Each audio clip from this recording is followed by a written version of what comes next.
नमस्कार दोस्तों, आपका हमारे चैनल पर हार्दिक स्वागत है। आज मैं आपको शरद पूर्णिमा की कहानी सुनाने जा रही हूँ। अगर आपको यह कहानी पसंद आई तो कमेंट बॉक्स में लक्ष्मी माता की जय अवश्य लिखें। अगर आप मेरे चैनल पर नए हैं तो चैनल को सब्सक्राइब ज़रूर करें।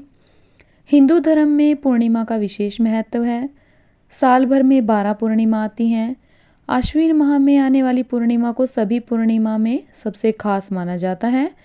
इस पूर्णिमा को शरद पूर्णिमा के नाम से भी जाना जाता है। पुराणों के अनुसार इस दिन देवी लक्ष्मी समुद्र मंथन से उत्पन्न हुई थी, इसलिए शरद पूर्णिमा का हिंदू धर्म में विशेष महत्व है। इस रात में चंद्रमा अपनी 16 कलाओं से पूर्ण होकर आकाश से अमृत वर्षा करता है और वैभव की लक्ष्मी माता अपने पति विष्णु के साथ पृथ्वी लोक पर भ्रमण करने के लिए आती हैं। शास्त्रों के अनुसार माता लक्ष्मी का जन्म शरद पूर्णिमा के दिन ही हुआ था, इसलिए देश के कई बड़े हिस्सों में शरद पूर्णिमा के दिन लक्ष्मी पूजन किया जाता है। नारद पुराण के अनुसार शरद पूर्णिमा की धवल चांदनी में माँ लक्ष्मी अपने वाहन उल्लू पर सवार होकर पृथ्वी पर भ्रमण करने आती हैं और माता यह भी देखती है कि कौन जाग रहा है और कौन अपने कर्तव्यों को लेकर जागृत है। जो इस रात में जागकर माँ लक्ष्मी की उपासना करते हैं, माँ लक्ष्मी की उन पर असीम कृपा होती है। प्रतिवर्ष किए जाने वाला यह व्रत माता लक्ष्मी को संतुष्ट करने वाला है। शरद पूर्णिमा इसलिए भी खास होती है क्योंकि इस दिन भगवान श्री कृष्ण और राधा की अद्भुत और दिव्य रासलीलाओं का आरंभ भी हुआ था। पूर्णिमा की उज्जवल चांदनी में भगवान श्री कृष्ण ने अपनी 9 लाख गोपियों के साथ 9 लाख अलग अलग रूपों में आकर महारास रचाया था। शरद पूर्णिमा की रात में चंद्रमा पृथ्वी के पास होता है और वह अपनी 16 कलाओं से परिपूर्ण रहता है। इस रात्रि में चंद्रमा का ऊर्ज सबसे तेजवान और ऊर्जावान होता है। उज्जवल चांदनी में सारा आसमान धुंधला नजर आता है। इस दिन खीर भी चंद्रमा की रोशनी में रखी जाती है और ताकि इसमें अमृत वर्षा हो सके। अब सुनिए एक कहानी। किसी गांव में एक साहूकार रहते थे जो व्यापार के मामले में बहुत ही निपुण थे। गांव के सभी लोग साहूकार की बहुत प्रशंसा किया करते थे। उनसे ही व्यापार की सारी वस्तुएं खरीदा करते थे। उन साहूकार की 2 बेटियां थीं। वह अपनी बेटियों से बहुत प्यार करते थे। साहूकार की दोनों बेटियां हर पूर्णिमा को व्रत किया करती थी। इन दोनों बेटियों में बड़ी बेटी पूरे विधि विधान से और पूरी श्रद्धा से व्रत करती थी, लेकिन छोटी बेटी व्रत तो करती थी लेकिन नियमों को आडंबर मानकर उनको अनदेखा कर देती थी।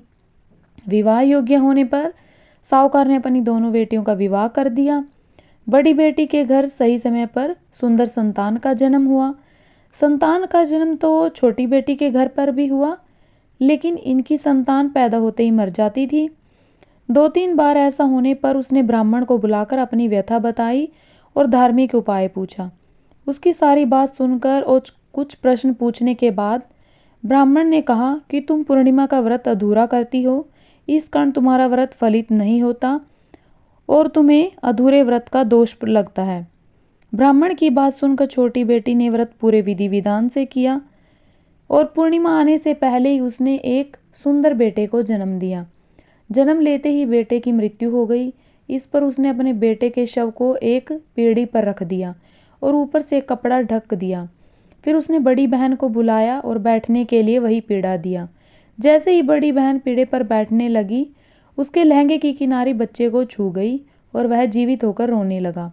इस पर पहले तो बड़ी बहन डर गई और उस पर क्रोधित होकर उसे डांटने लगी और बोली, क्या तुम मुझ पर बच्चे की हत्या का दोष लगाना चाहती थी? मेरे बैठने से यह बच्चा मर जाता तो?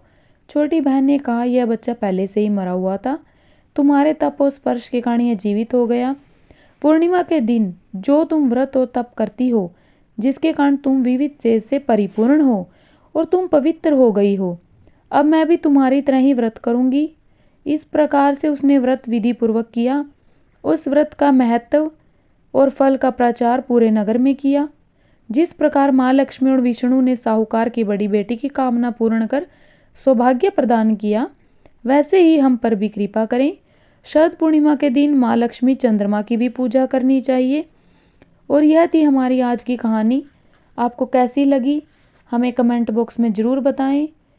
जय श्री विष्णु की।